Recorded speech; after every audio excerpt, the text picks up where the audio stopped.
আসসালামু আলাইকুম ওয়া রাহমাতুল্লাহি ওয়া বারাকাতুহু। সম্মানিত ভিউয়ার্স, আপনারা এতক্ষণ মোটামুটি চিকিৎসাটা দেখলেন, হয়তো বিষয়টি বুঝেছেন। তারপরে আমি বলি, এই বোনের বাড়ি হচ্ছে উত্তর দিনাজপুর এলাকায়। এই বোন দীর্ঘ 8 বছর সম্ভবত ভুগছেন। তিনাকে যে জিনের জাদু আক্রমণ করেছে, যার কারণে তার এই পর্যন্ত 5টি বাচ্চা নষ্ট করে ফেলেছে। তাই তো নাকি? 5টি বাচ্চা নষ্ট করে ফেলেছে। সে উত্তর দিনাজপুরের এলাকার আশপাশের কবিরাজগুলো দেখাতে বাদ দেয়নি। যেখানেই দেখিয়েছে সেখানেই ব্যর্থ।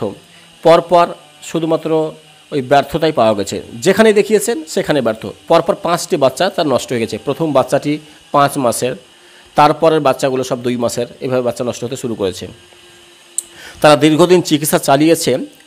তবে এরা বাচ্চাটি নেওয়ার আশায় কোথায় না ছুটেছে।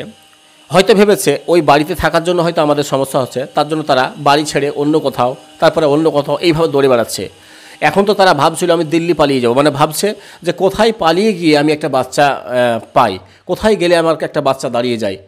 কারণ একটা মায়ের সবথেকে বড় পাওনা, সবথেকে বড় আশা হচ্ছে তার একটা সন্তান, তার কোলে একটি ফুটফুটে সন্তান আসুক, এটাই সবাই চায়। আর এই জিনিস যখন সেটা হারিয়ে ফেলে, একটা মায়ের যে ব্যথা বেদনা কী হতে পারে, এটা আপনারাও ধারণ করতে পারছেন বা বুঝতে পারছেন। জি, তেমনই এই বোন আমার কাছে এসেছেন।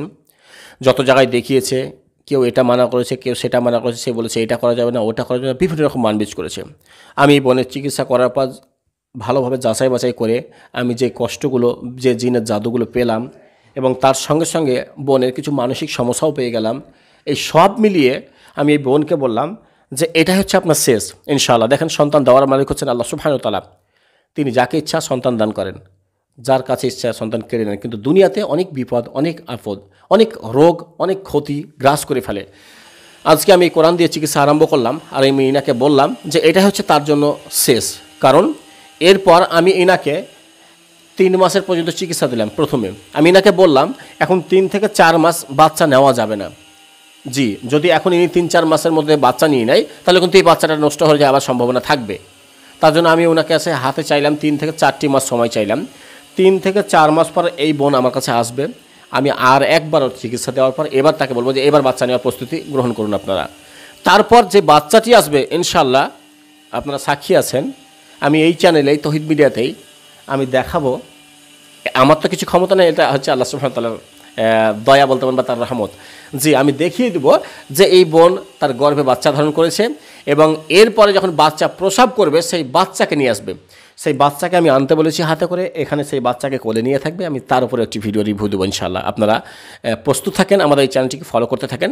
আমরা আগে থেকে বলে রাখলাম, আপনারা জানেন সাধারণত আমরা যে রোগীগুলোকে বলেছি আলহামদুলিল্লাহ পরে আমরা সেটা দেখিয়েছিও। তেমনি এই বোনেরও ব্যাপারটা, আমি প্রথমে 3 মাস তাদেরকে বাচ্চা নিতে মানা করলাম। তারপর আমি বাচ্চা নিতে হুকুম দেবো, বলবো যে হ্যাঁ এবার আপনারা প্রস্তুতি গ্রহণ করুন। তারপর যখন বাচ্চা থাকবে, মানে মায়ের পেটে, তখন মা এবং সন্তানের জন্য আমি একটা তদবির দেবো একদম বাচ্চা প্রসব হওয়া পর্যন্ত। ইনশাআল্লাহ এটা খেয়াল রাখবেন।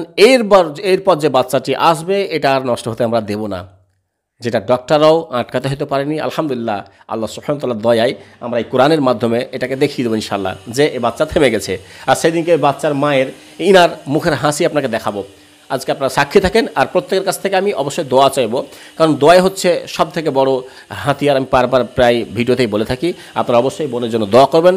আল্লাহ সুবহানাহু ওয়া তাআলা যেন এই বোনের মুখে উজ্জ্বল হাসি ফুটাতে পারেন। আমিন।